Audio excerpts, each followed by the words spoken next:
여러분, 오늘부터 어떤 다주택자는 집을 팔면 남는 돈보다 세금이 더 무서울 수 있습니다. 최고 세율이 무려 82.5%. 숫자만 들으면 믿기 어렵죠. 10억 원 차익이 나도 8억 원 넘게 세금으로 가져간다는 이야기처럼 들립니다. 도대체 무슨 일이 벌어진 걸까요? 정부가 정말 집 팔면 거의 다 가져가는 걸까요? 아니면 우리가 숫자의 함정에 빠진 걸까요? 오늘은 이 숫자의 정체를 끝까지 추적해 보겠습니다. 그리고 그 끝에서 한국 부동산 세금 구조의 진짜 문제를 하나씩 드러내 보겠습니다. 많은 분들이 이렇게 생각합니다. 82.5%면 사실상 집 팔지 말라는 거 아니야? 그런데 여기서 멈추면 안 됩니다. 진짜 중요한 건 이 숫자가 어떻게 만들어졌는가입니다. 그리고 더 중요한 건 왜 이런 구조가 생겼는가입니다. 이건 단순한 세율 문제가 아닙니다. 한국 부동산 시장이 가진 구조적 긴장을 보여주는 신호입니다. 자, 첫 번째 단서부터 보겠습니다. 도대체 82.5%라는 숫자는 어디서 나온 걸까요? 국세청과 기획재정부 세법 개정 자료를 보면 다주택자 양도소득세는 기본세율에 중과세율이 더해지고 여기에 지방소득세까지 붙는 구조입니다. 양도소득세란 집을 팔아서 얻은 차익에 부과하는 세금입니다. 쉽게 말하면 샀을 때보다 비싸게 팔아본 돈에 붙는 세금입니다. 예를 들어보겠습니다. 여러분이 10년 전에 서울 아파트를 8억 원에 샀다고 가정해 보겠습니다. 지금 20억 원에 팔면 차익은 12억 원입니다. 이 12억 원 전체를 그대로 가져가는 게 아닙니다. 여기서 장기 보유 특별 공제가 빠질 수도 있고 안 빠질 수도 있습니다. 필요경비도 인정됩니다. 기본공제도 있습니다. 그런데 조정 대상 지역 다주택자 중 특정 조건에서는 중과세가 붙습니다. 기본세율 최고 45%, 여기에 중과세율 20%포인트, 그리고 지방소득세 10%. 이걸 합산하면 실효 최고세율이 약 82.5% 수준까지 계산될 수 있습니다. 여기서 실효세율이란 실제 부담하는 전체 세금 비율입니다. 쉽게 말해 계산기를 다 두드렸을 때 최종적으로 체감하는 세율입니다. 숫자만 보면 정말 충격적입니다.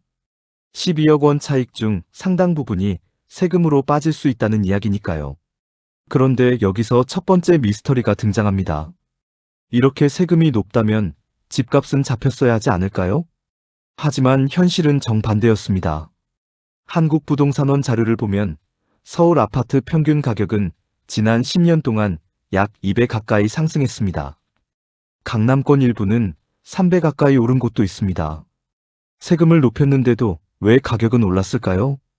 도대체 어디서 구조가 꼬인 걸까요? 이걸 알려면 두 번째 단서를 봐야 합니다. 사람들은 세금보다 더 강한 힘에 움직입니다. 바로 기대 심리입니다. 기대 심리란 앞으로 더 오를 것이라는 믿음 때문에 지금 행동하는 현상입니다. 쉽게 말해 세금 내더라도 더 오르면 이득이라는 생각입니다. 서울 송파구에 2016년 9억 원에 산 아파트가 있다고 해보겠습니다. 2026년 시세가 24억 원이라고 가정해보죠. 차익은 15억 원입니다. 설령 세금으로 6억 원을 낸다 해도 9억 원이 남습니다. 은행 예금으로는 사실상 불가능한 수익입니다. 그러니 사람들은 생각합니다. 세금 좀 내더라도 버티자. 더 오를 가능성이 크다. 바로 이 지점에서 등장하는 경제학 개념이 있습니다. 포로시장입니다. 포로시장이란 소비자가 다른 선택지를 쉽게 고를 수 없는 시장입니다. 서울 핵심 부동산이 그렇습니다. 직장, 학군, 병원, 교통, 인프라 모든 것이 묶여 있습니다. 비싸도 들어가야 합니다. 그래서 세금이 올라도 수요가 쉽게 꺾이지 않습니다. 여기서 여러분도 이런 경험 있으실 겁니다. 아이 교육 때문에 이사 고민하던 부모님, 출퇴근 왕복 3시간에 지친 직장인, 전셋값이 올라 울며 겨자 먹기로 대출받아 매수한 신혼부부. 다들 계산합니다. 비싸도 서울이어야 하나? 그 질문 앞에서 결국 많은 사람이 서울을 선택합니다. 이게 시장을 버티게 만드는 힘입니다.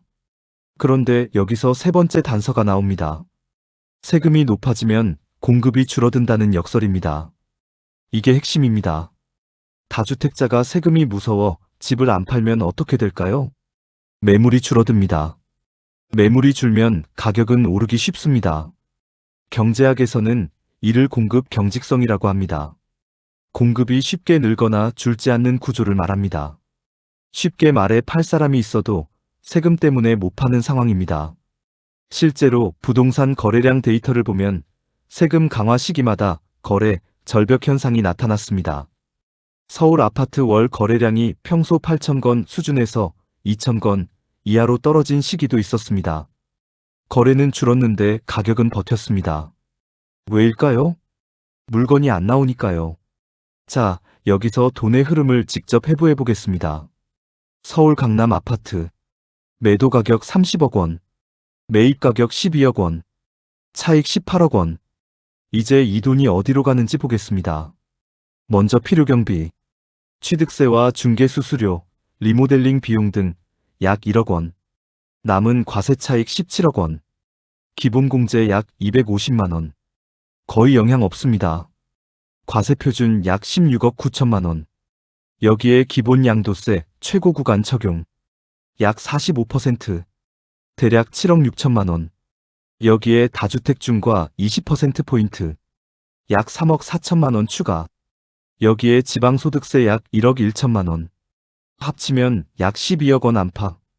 결국 18억 원 차익처럼 보여도 세후 남는 돈은 약 6억 원 수준일 수 있습니다. 18억 벌었다고 생각했는데 실제 손에 남는 건 6억. 여기서 여러분이 느끼는 충격. 바로 그겁니다. 이 숫자가 다주택자들에게 그냥 버티자라는 신호가 되는 겁니다. 결국 30억짜리를 팔아서 남는 건 고작 6억 원. 이 계산이 시장을 얼어붙게 만듭니다. 그런데 정부는 왜 이런 구조를 만들었을까요? 네 번째 단서입니다.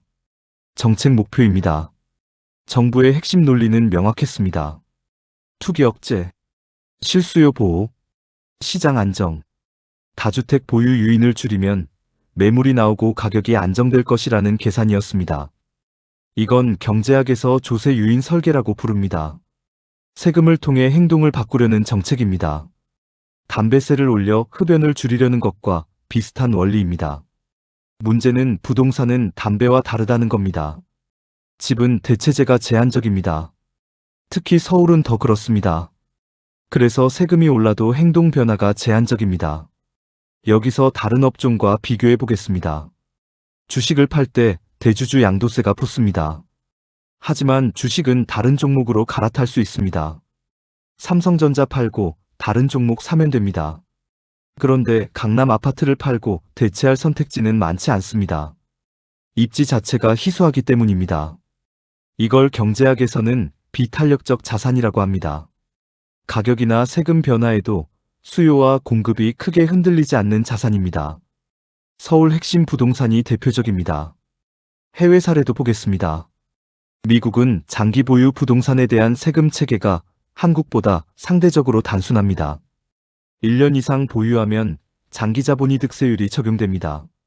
대체로 15%에서 20% 수준입니다.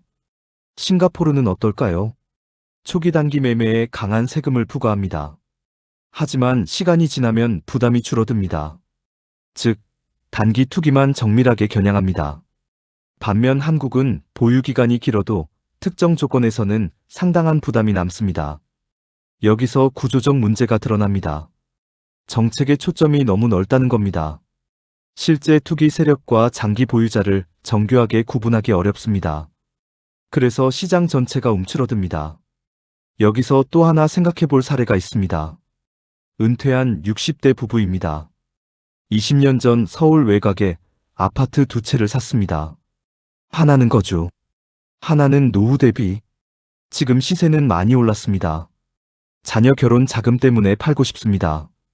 그런데 세금 계산서를 보고 멈춥니다. 이 정도면 그냥 안 팔고 증여하자. 이 선택이 많아지면 시장 매물은 더 줄어듭니다. 또 다른 사례입니다. 지방에 사는 40대 직장인. 서울 진입을 위해 갈아타기를 꿈꿉니다. 하지만 매물이 부족합니다.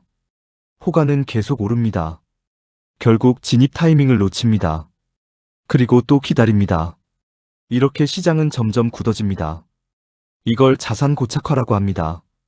자산이 시장에서 순환하지 않고 묶이는 현상입니다. 쉽게 말해 팔지도 않고 새로 사기도 어려운 상태입니다. 바로 지금 한국 부동산이 일부 그런 모습입니다. 그렇다면 앞으로는 어떻게 될까요? 첫 번째 변수는 금리입니다. 한국은행 기준금리가 하락하면 대출 부담이 줄어듭니다. 수요가 살아날 수 있습니다. 두 번째는 공급입니다. 3기 신도시와 신규 택지 공급, 재건축 규제 완화, 이런 정책들이 실제 공급으로 이어지느냐가 중요합니다. 세 번째는 세제 개편입니다. 현재 정치권에서도 양도세 체계 완화 논의가 계속 나오고 있습니다. 특히 장기 보유자에 대한 차등 완화 가능성이 거론됩니다. AI 기반 부동산 분석 시스템도 변수입니다. 시장 정보 비대칭이 줄어들 수 있습니다. 정보 비대칭이란 파는 사람과 사는 사람이 가진 정보 차이입니다. 이게 줄면 시장 왜곡도 줄어듭니다. 결국 핵심은 정밀함입니다. 무조건 높은 세금도 답이 아닙니다. 무조건 완화도 답이 아닙니다. 구조를 정확히 겨냥해야 합니다. 해결책은 세 가지입니다. 첫째, 실제 단기 투기와 장기 보유를 명확히 구분해야 합니다. 같은 다주택자라도 목적은 다릅니다. 둘째, 거래를 막는 수준의 세율은 조정할 필요가 있습니다. 시장 순환이 가능해야 합니다. 셋째, 세금만으로 집값을 잡겠다는 접근에서 벗어나야 합니다. 공급 확대와 지역 균형 발전이 병행돼야 합니다. 결국 집값 문제는 세금 하나로 해결되지 않습니다. 일자리, 교육, 교통, 인프라, 모든 구조가 함께 움직여야 합니다. 자, 여러분은 어떻게 생각하시나요? 집값 안정을 위해 높은 양도세가 필요하다고 생각하시나요? 아니면 거래를 살리기 위해 완화가 필요하다고 생각하시나요? 여러분의 생각을 댓글로 남겨주시기 바랍니다. 오늘 영상이 도움이 되셨다면 구독과 좋아요 부탁드립니다. 여러분의 한 번의 클릭이 더 깊이 있는 경제 분석을 만드는 힘이 됩니다.